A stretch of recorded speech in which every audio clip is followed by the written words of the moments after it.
쉬지 말고 기도하라. 범사에 감사하라. 이것이 그리스도의 안에서 너희를 향하신 하나님의 뜻이니라. 아멘. 오늘은 하나님의 나라를 누리는 전도자의 삶이라는 제목으로 말씀을 전하도록 하겠습니다. 아멘. 할렐루야. 주위에 계신 성도님들과 인사를 하겠습니다. 전도자의 삶으로 세상의 소금과 빛이 됩시다. 전도자의 삶으로 세상의 소금과 빛이 됩시다.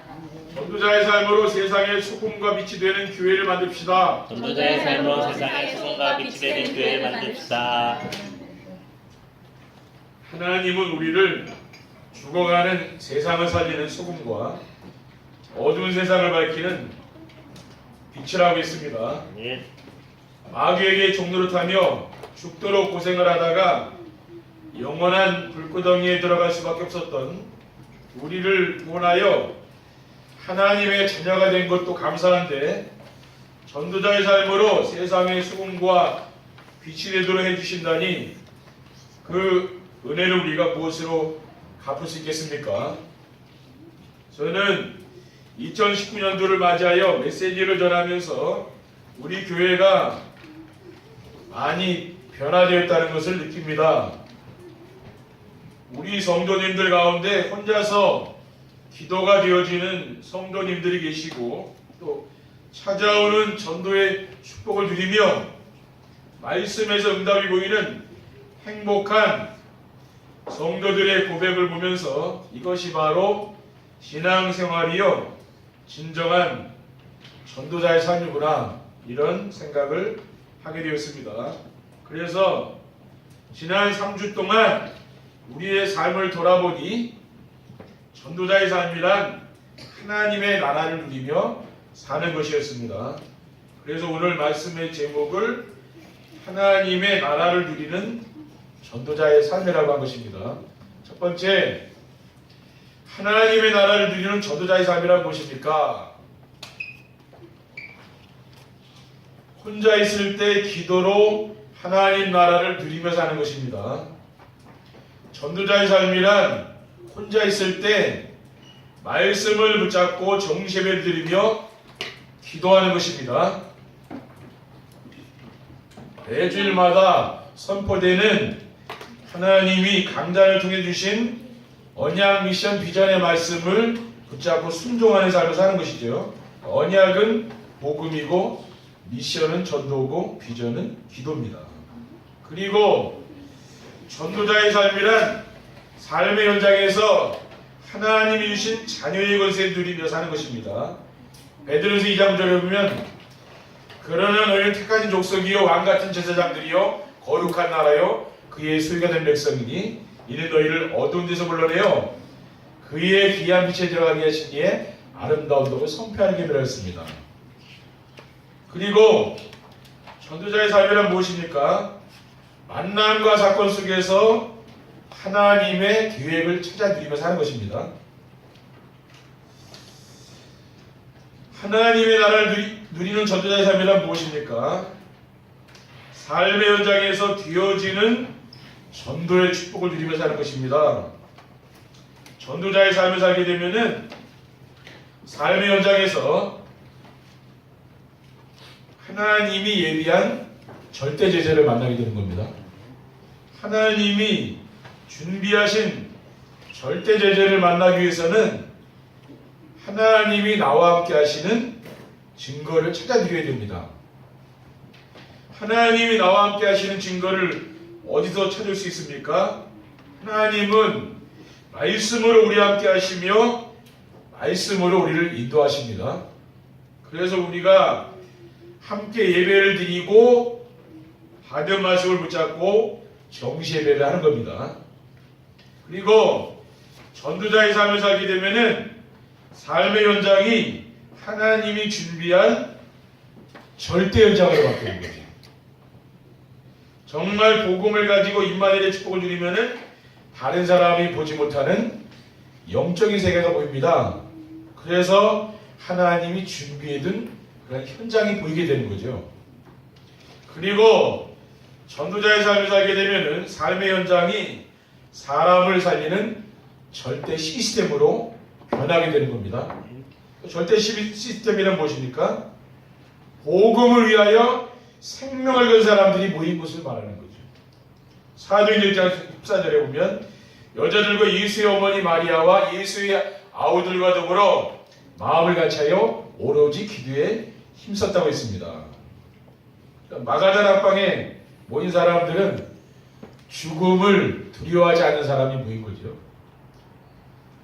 사도행전 2장 1절에 10절에 보면 마가다 낙방에 임한 불같은 바람 같은 성령의 역사를 체험했습니다. 어떤 사람이 체험했습니까? 죽음을 두려워하지 않는 사람들이 모인 곳, 이 사람들에게 성령의 역사가 나타났다고 말해요. 그러면서 사도행전 3장 1절 이때를 보면 베드로와 요한이 정식기도하기 위해서 성전 미문에 가다가 성전 미문에 앉은 맹위를 일으키지 않았습니까? 그러니까 이 사람들이 뭡니까? 기도의 비밀이 있는 사람이죠. 그리고 그리스도의 유일성의 비밀을 아는 사람입니다. 나사렛 예수 그리스도 이름으로 일어나 걸어가니까 그 앉은 맹위가 일어났죠. 베드로는 뭡니까?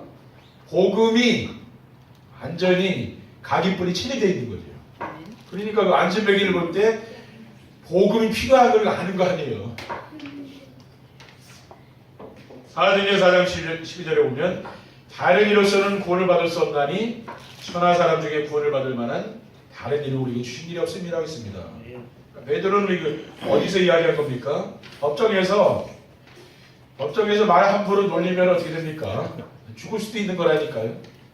지금 사형 선고를 받을 수 있는 그 죽음의 현장에서 담대히 그리스도의 유일성을 전했잖아요. 이 사람 뭡니까?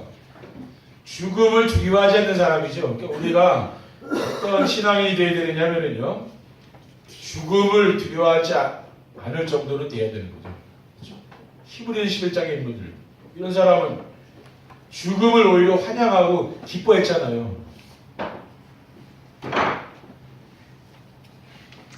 그리고 하나님의 나라를 누리는 전도자의 삶이란 무엇입니까? 말씀 안에서 인생의 모든 답을 찾아 누리며 사는 것입니다. 전도자의 삶은 말씀 안에서 자기 인생의 답을 찾아 누리며 사는 것입니다. 인생의 모든 문제는 사람들이 하나님을 떠나서 자기 마음대로 살려고 하는데 세상이 자기 마음과 뜻대로 안 되잖아요. 그게 바로 뭡니까? 그 인생의 문제라. 여러분 지금까지 원하는 대로 됐습니까? 원하는 대로 안 된다니까요. 인생살이가. 창세기 3장 4절 5절에 보면 뱀이 여자에게 이르되 너희가 결코 죽지 아니하리라. 너희가 그것을 먹는 날에는 너희 눈이 밝아져 하나님과 같이 될 줄 하나님이 아신다 그랬어요. 선악을 할 줄 하나님이 아신다 그랬어요. 이 세상이 뭡니까? 자기 중심으로 살기 원하는 사람들은. 그리고 전도자의 삶은 말씀 안에서 가문과 부대의 답을 찾아 누리며 사는 것입니다. 고린도전서 10장 6절에 보면 무릇 이방인의 제사하는 것은 귀신에게 하는 것이요 하나님께 제사하는 것이 아니니 나는 너희가 귀신과 교제하는 데가 되기를 원하지 아니하노라 그랬습니다. 그러니까 천주교에서는 막 제사 지내고 하잖아요. 근데 보면 이런 성경 말씀은 안 믿는 거죠, 사실은. 우리 개신교는 뭡니까? 성경 말씀을, 하나님의 말씀을 믿잖아요. 근데 그걸 안 믿으니까 제사 지내는 거 아닙니까? 근데 이게 뭡니까? 우리 가문의 영적 문제라 그러죠. 제사 지내는 거 하는 거. 이제 명절이 이제 곧 돌아오잖아요. 그럼 또 얼마나 제사 지내고, 그러면 가문의 영적 문제가 얼마나 점점 심해지겠습니까? 그렇죠. 그냥 이겁니다.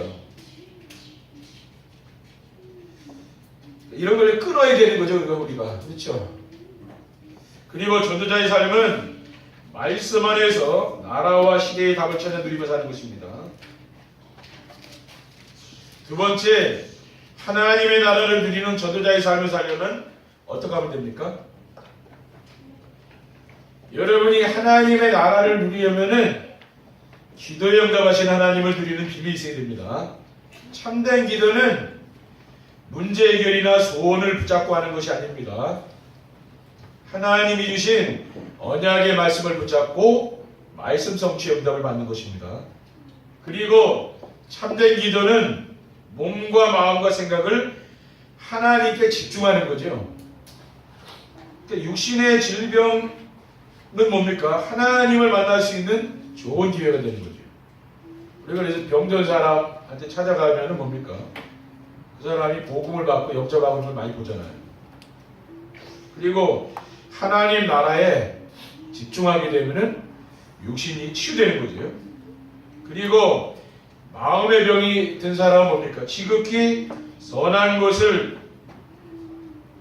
찾으면 치유가 됩니다. 빌립보서 4장 1장 10절에서 11절에 너희로 지극히 선한 것을 분별하며 또 진실하여 허물 없이 그리스도의 날까지 이루고 예수 그리스도로 말미암아 의의 열매가 가득하여 하나님의 영광과 찬송이 되기를 원하노라고 했습니다.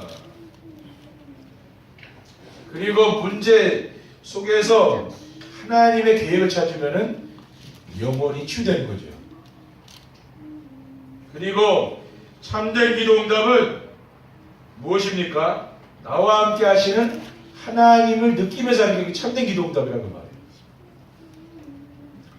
우리가 하나님이 주신 언약의 말씀을 붙잡고 기도를 하게 되면 말씀을 성취하신 하나님이 나와 함께 하심을 체험할 수 있는 거죠. 왜냐? 하나님은 지금도 우리에게 말씀을 주시고 그 말씀을 이루어가는 분이잖아요.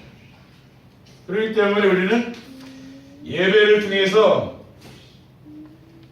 받은 말씀을 가지고 응답을 찾는 거죠.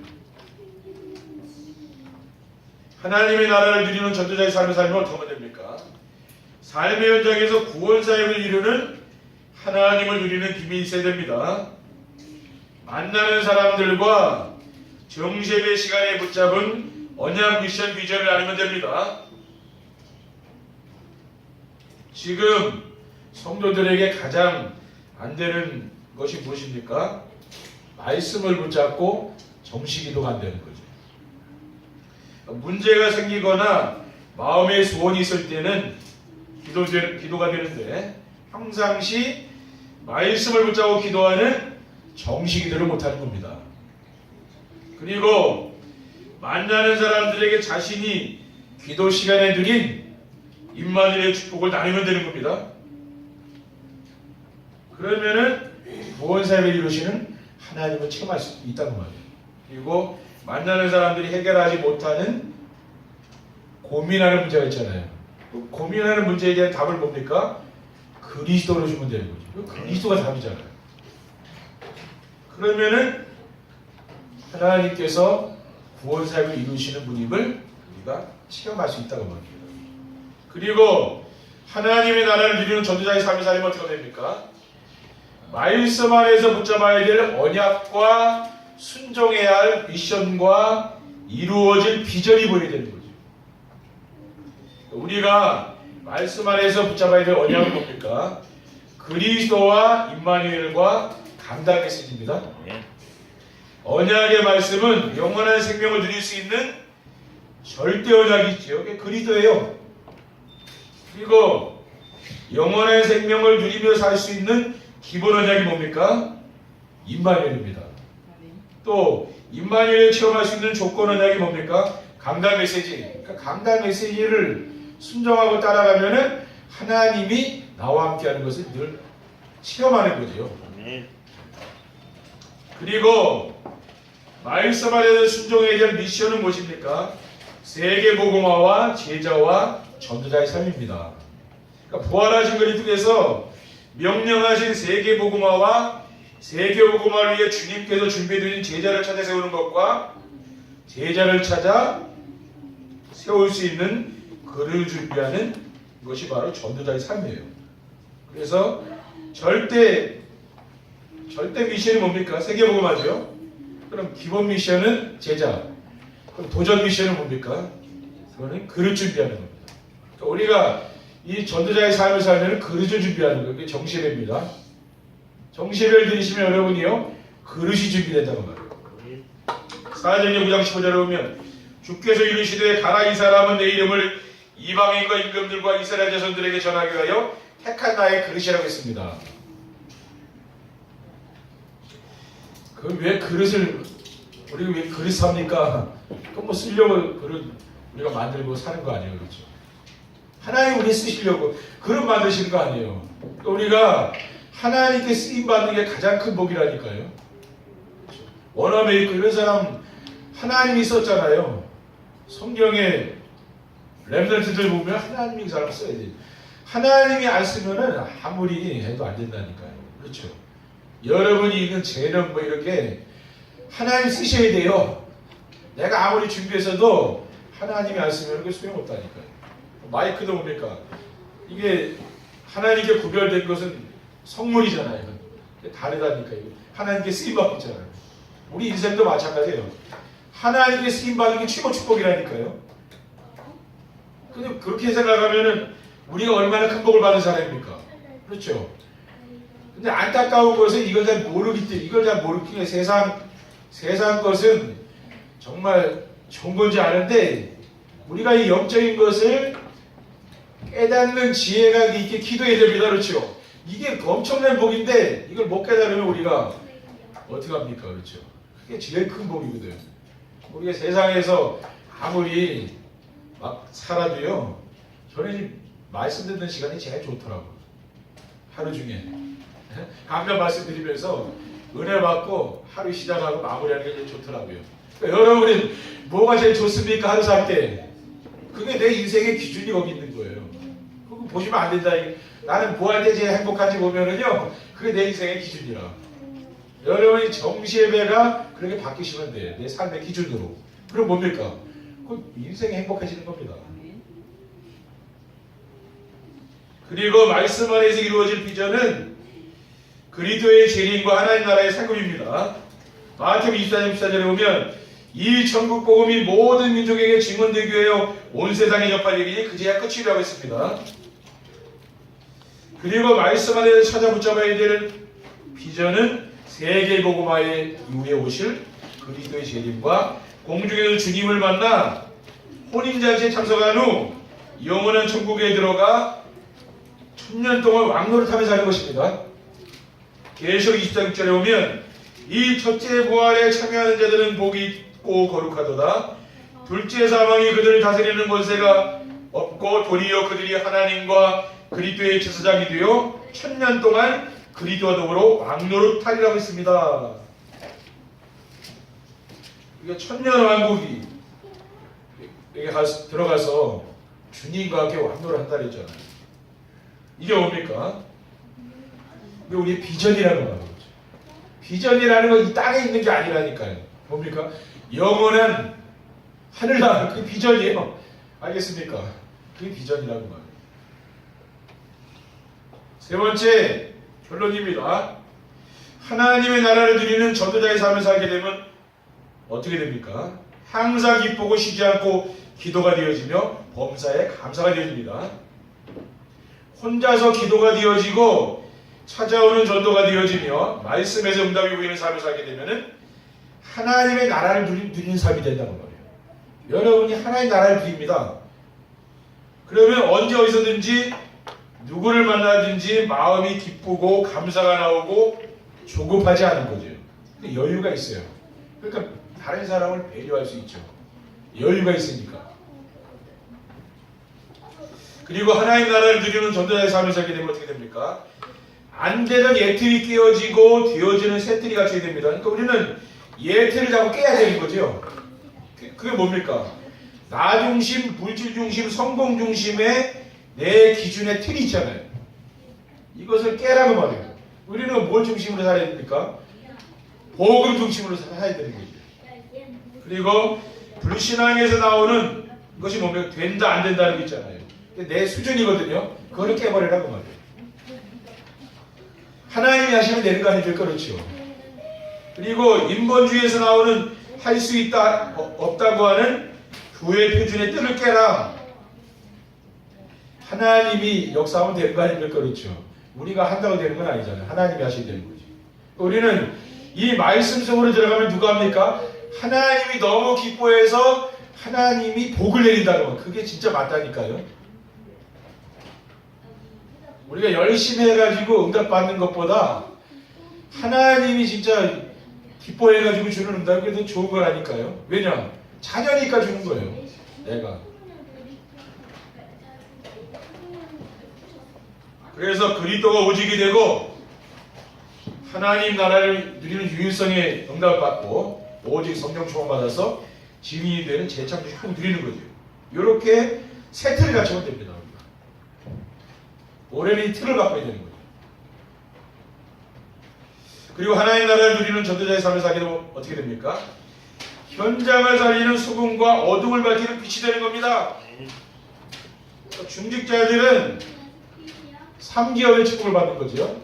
문화기업, 선교기업, 사회기업이 응답와요. 여러분의 지금 산업이 응답이 온다고 말이에요. 그리고 렘넌트 미니스트리와 비밀결사할 때 홀리메이슨의 축복을 누리는 주역이 되는 거죠. 그리고 렘넌트들은 영적 서밋, 기능 서밋, 문화 서밋이 됩니다. 그래서 237개 나라를 살리는 주역이 되는 거죠. 그래서 우리 렘넌트들이 앞으로 이렇게 하나님께 크게 쓰임받게 하기 위해서 뭘 해야 됩니까? 말씀 안에서 자신의 정체성을 찾도록. 그렇지. 말씀 속에서. 그리고 성경의 렘넌트들이 걸어간 발자국의 흐름을 따라가도록 하면 됩니다. 그리고 그리스도 하나님 나라 성령 충만 속에서 달란트가 나와야 되는 거죠. 그러면 어떤 응답입니까? 오직 유일성 재창조의 응답이 오게 됩니다. 그러면 우리는 일곱 현장을 살려야 되잖아요. 올해 일곱 현장을 살리기 위해서 일곱 현장이 뭐라 했습니까? 복지, NGO, 이자립, 다민족, 탈북자 난민, 엘리트 문화 현장 이런 현장을 살려야 되는 거죠. 그리고 일곱 지옥 현장 살리라고 했잖아요. 그게 뭡니까? 제3문화권의 사람들, 그러니까 필리핀에서 여자가 아이를 하나 데리고 왔는데 한국 사람하고 남자 결혼했으면 그 아이는 필리핀 사람도 아니고 한국 사람도 아니고 그렇잖아요. 그러니까 정체성이 불분명한 거예요. 그러니까 적응을 못하지 이런 사람들. 그게 바로 뭡니까? 제3문화권의 사람들. 이런 사람을 살리라고 말해요. 그리고 NCK가 있습니다. 한국에 살지만은 전혀 문화 혜택을 못 받는 사람 있죠. 이런 사람들을 살리라고 말해요. 그리고 탈북자와 난민, 또 버려진 상태에 있는 고위층 사람들, 또 연예인 이런 사람들이요 버려져 있거든요, 사실은. 그리고 완전 사각지대 청소년 범죄가 많이 일어나죠. 청소년들. 그리고 완전 재앙지대에 있는 게 중독자들 있죠. 중독에 빠진 사람들 있잖아요. 알코올 중독 막 이런 데 빠져가지고 죽는 사람들 있잖아요. 그런 거 말하는 거예요. 그리고 미래지대. 이것이 뭐냐면 일곱 지옥 현장. 그러니까 이 현장을 올해 우리가 살리는 거죠. 네. 이런 응답이 온다. 왜? 하나님 나라에 여러분 누리게 되면 그 응답이 하나님이 그 현장을 우리를 불린다니까요. 우리가 많은 현장에 안 가도 한 곳이라도 우리가 그 현장 가서 같이 마음 남고 이런 사람 살리면 되거든요. 그럼 하나님 뭡니까? 너무 기뻐해가지고 또 다른 문을 또 열어준다는 거예요. 그렇죠. 그러니까 여러분이 올해는 정말 예틀을 여러분이 깨시고 새로운 틀로 바꿔서 현장 살리는 귀한 전도자들이 다 되시기를 주님의 이름으로 축원드립니다. 기도하겠습니다. 하나님 감사합니다. 주님 주신 귀한 언약의 말씀을 우리의 마음과 영혼 속에 담을 수 있도록 도와주시고 우리의 생각과 영혼 속에 뿌리 내려 있는 나중심, 물질중심, 성공중심으로 각인 뿌리 치료된 것들이 치유될 수 있도록 인도해 주옵소서. 예수 그리스도의 이름으로 기도드립니다. 아멘. 찬송하시겠습니다.